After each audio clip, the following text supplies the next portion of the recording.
अरे हमें तो अपनों ने लुटा, हमें तो अपनों ने लुटा, गैरों में कहाँ दम था। मेरी किस्ती वहीं थी डूबी जहाँ पानी कम था।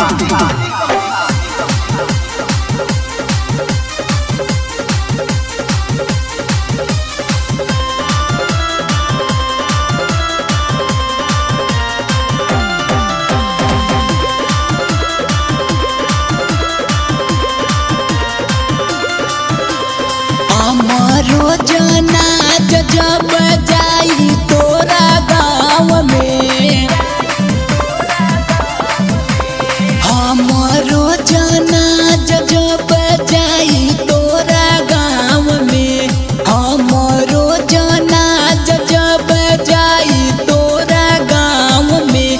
हाँ देखलिया छत पे से, हाँ देखलिया छत पे से अपना दीवाना के एक बार लाश के।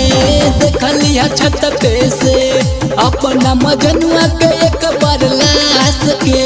देखलिया छत पे से कैली है भरोसा केहू पे लेकिन घात हो गई। कैली है भरोसा केहू पे लेकिन घात हो गई। हर लड़की होनी बेवफा, आज हमके विश्वास हो गई।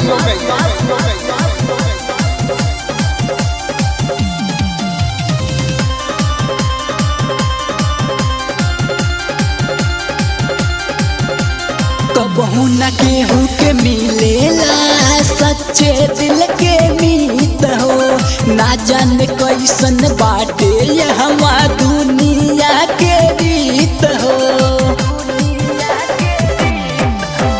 कबहू न केहू के मिलेला सच्चे दिल के मीत हो।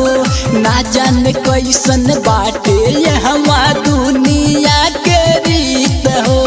कैसे के भरोसा करी लड़की के जात के।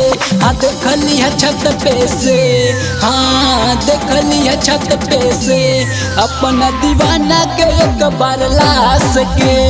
देखलिया छत पे से अपना मजनुआ के एक बार लाश के।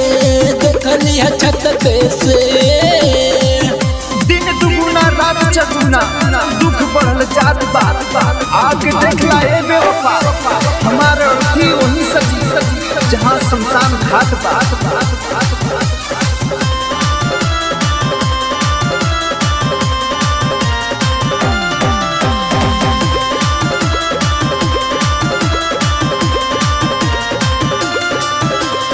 अरे घड़ी प्यार हम तोहर से करी।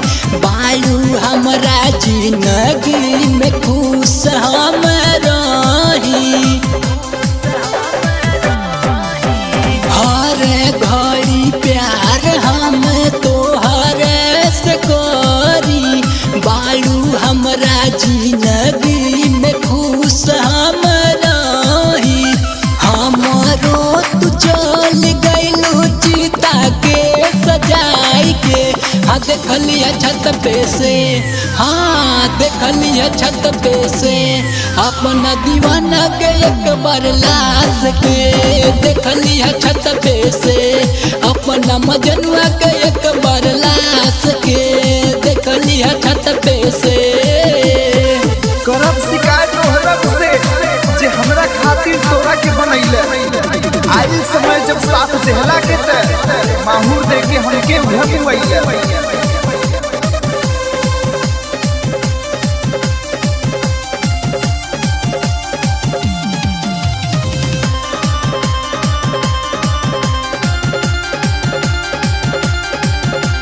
राइटर को नैया कहत बाल है दिल के बेजुबानी।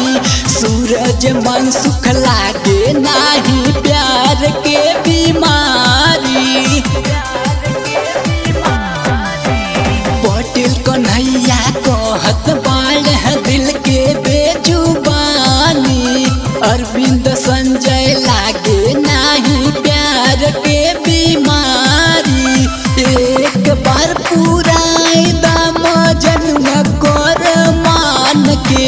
हाँ देखलिया छत पे से, हाँ देखली है छत पे से अपना दीवाना के एक बार लाश के, देखली है छत पे से अपना मजनुआ के एक बार लाश के, देखली है छत पे से।